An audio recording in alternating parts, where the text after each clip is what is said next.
Hey, I'm here with my good friend Hey, Rick. John. Hey, Rick, how you doing? Good.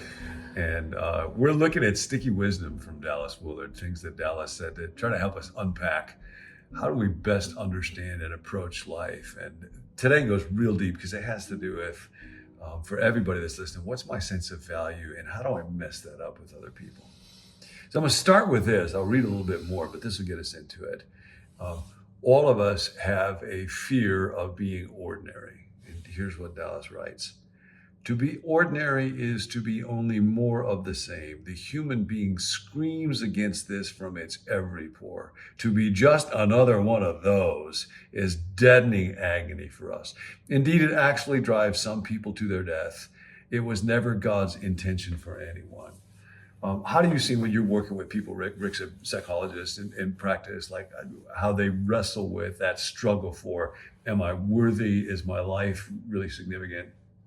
One of the authors that I like in the field of psychology is a guy named Yalom. He's not Christian, but he says there's these ultimate concerns that we bring any client who comes in for any reason that they think they're going to be there. Ultimately, if you begin to work on growth, they'll have similar concerns. And one of the cardinal concerns is meaning and significance. Yep.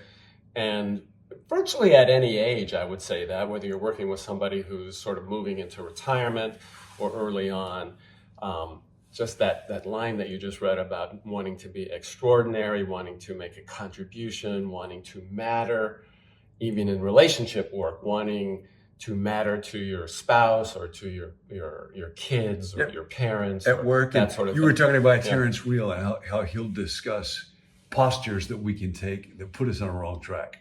That's just so helpful. Yeah, there's a book on marriage that he wrote, this new guy, it's called Us. And he talks about the stance of a healthy self-esteem is what he calls same as, but that in dealing with the problems of living, that what he sees over and over is that humans will either go in one of two directions.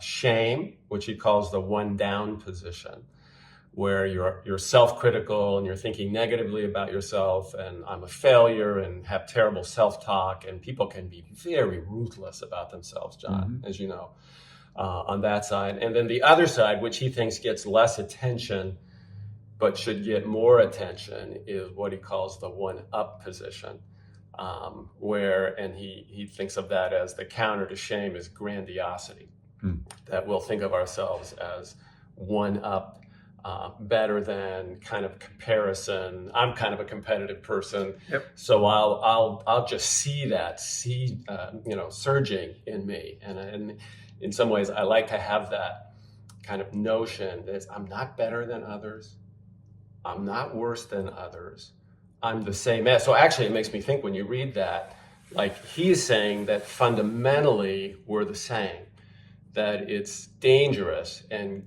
will leak into shame or grandiosity if we think that we're worse than or we're better than. Yeah, and I was thinking about when you talk about that one down position, there's a British comedian, John Cleese, Oh, I love him. who wrote a book, How to Irritate People.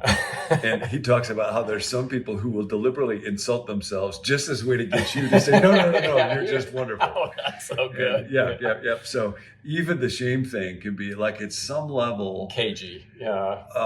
I can do that sort of thing, but be kind of manipulative with it because Yes. there's a part of me that doesn't really believe it. And at the same time, when I try to take the one-up position, I can remember meeting with Dallas and Jane Willard many, many years ago, and Jane drew a little kind of picture and talked about how you can have the inflated self where I think I'm doing great, I really think I'm extraordinary and wonderful, but that's easily punctured. And then I become the deflated self where I just feel empty and hollow. And both of those are so different than being a self that is secure by being loved by God. Well, that's good psychology on Dallas and Jane's part all those years ago. Well, she's a therapist. Yeah, I know. She's a therapist. And he is a psychologist, really, when you think about it.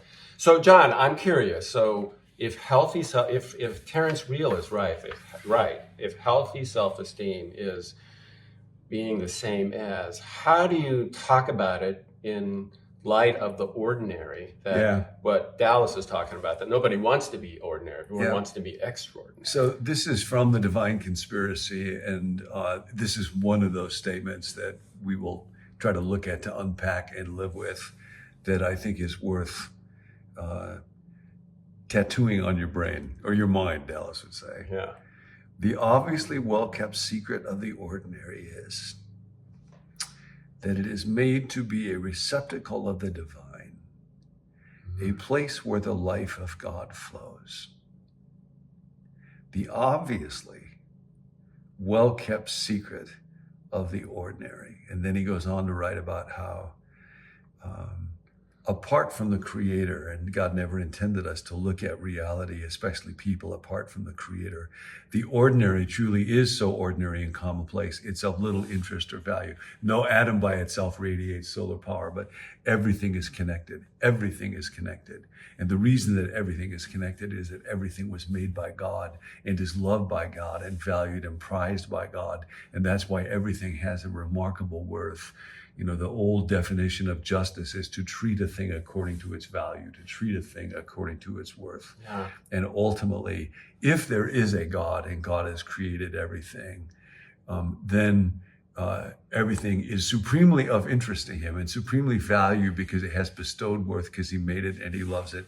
And that's true especially of people. And so what that means is that I am ordinary. I don't have to make myself extraordinary. If I'm trying to make myself extraordinary by being smarter or more attractive or stronger, The grandiosity option. that's grandiosity.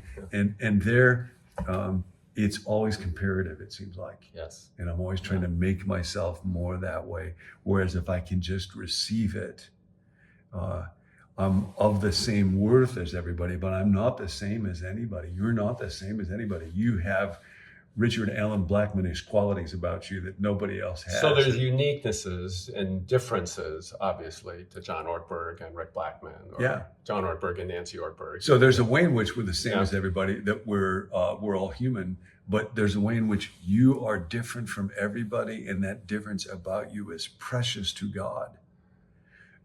But part of what happens when we get it right is then, as I walk through the day today, I don't have to compare myself or my intelligence or success or anything else to any other person.